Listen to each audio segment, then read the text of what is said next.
पिताजी, सभी व्यक्ति अपने सांसारिक जीवन के अंत में तपस्या करने जाते हैं,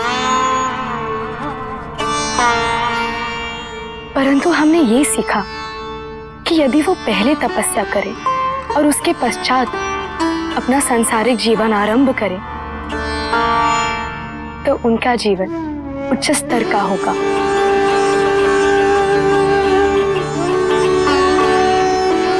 और अब हम भी सांसारिक जीवन से जुड़ने हेतु तत्पर हैं।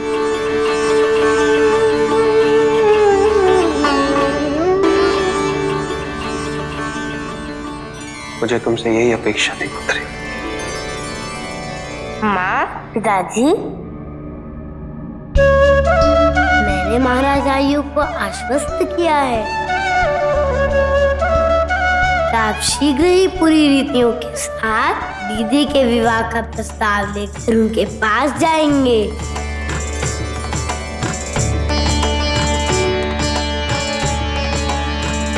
अवश्य पुत्र, क्योंकि तुम्हारी जो इच्छा है वही इच्छा हमारी भी है।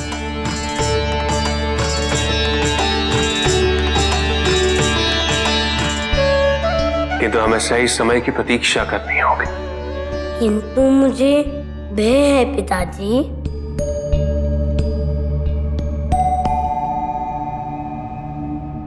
है? हाँ,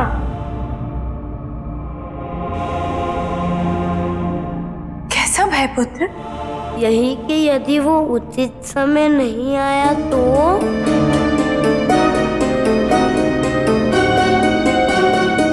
अर्थात यदि नहुष बड़ा ही ना हुआ तो। गणेश रुको।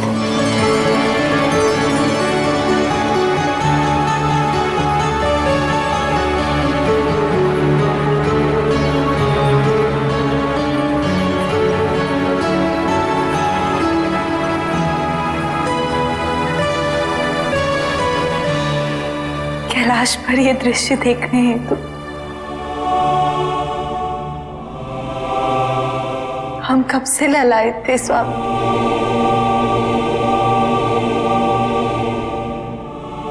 एक और जीवन के सारे सुख है और एक और ये सुख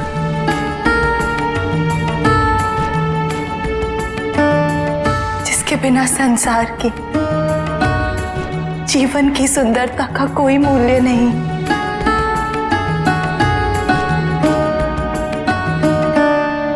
यदि आज कार्तिकेय भी यहाँ होता तो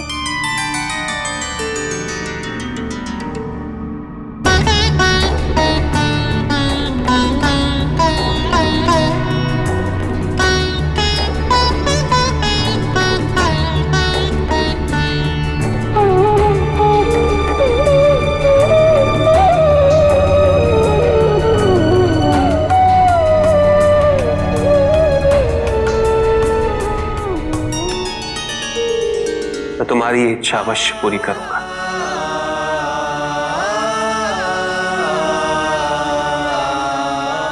आप कार्तिकेय को कैलाश बुलाएंगे? हाँ पार्वती। कब स्वामी? अभी। मैं शीघ्र ही अपने पुत्र को स्वयं लेने जाऊंगा।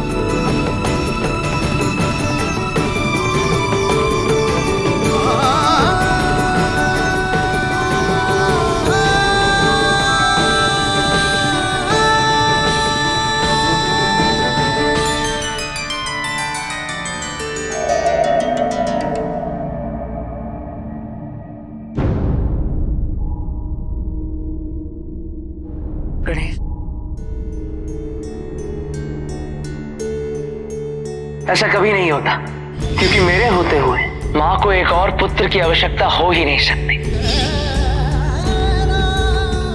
कैलाश में आपके एक छोटे भाई का आगमन हुआ है।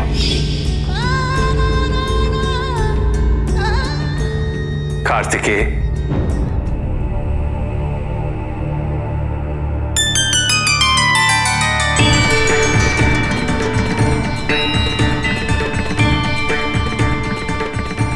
पिताजी,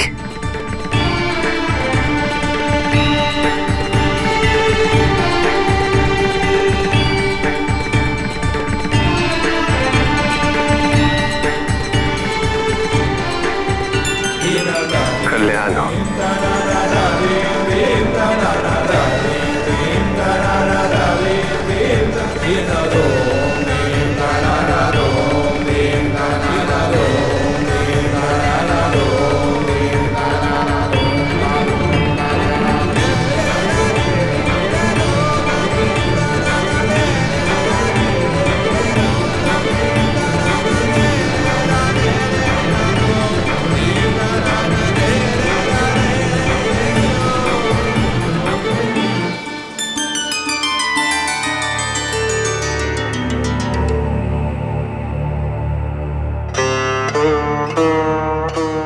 कैसे हो पुत्र?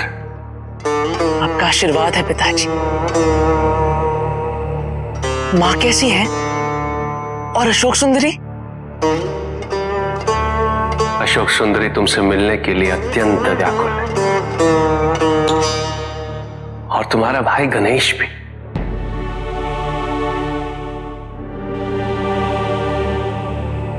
किंतु तुम्हें देखने के लिए सबसे अधीर तुम्हारी माता है।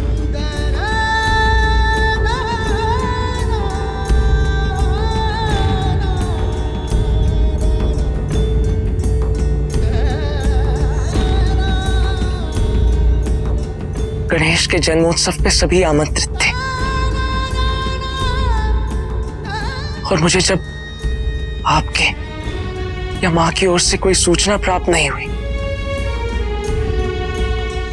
तो मैंने सोचा समारोह में मेरी कोई आवश्यकता नहीं, कैलाश पर मेरी कोई आवश्यकता नहीं।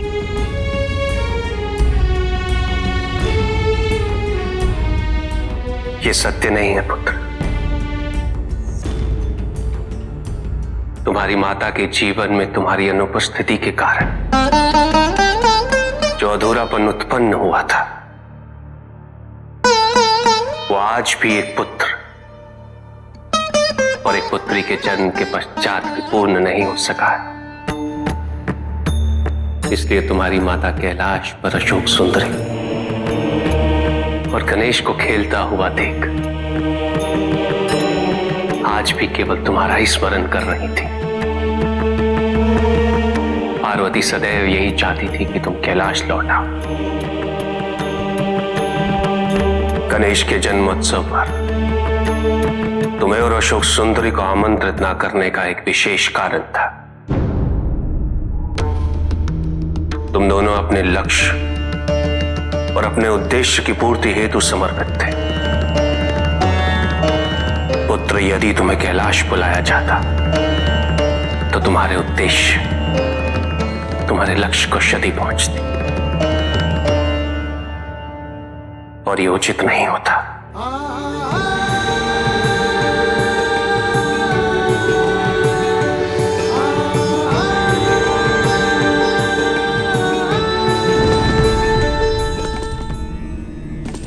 कार्तिक, जिस प्रकार प्रत्येक व्यक्ति के लिए उसके दो नेत्रों, दो हाथों का महत्व एक समान होता है, उसी प्रकार माता पिता के लिए प्रत्येक संतान का महत्व एक समान है। तुम श्रेष्ठ पुत्र हो कार्तिकेय। परिवार में, मेरे तथा पार्वती के हृदय में तुम्हारा स्थान कोई नहीं ले सकता।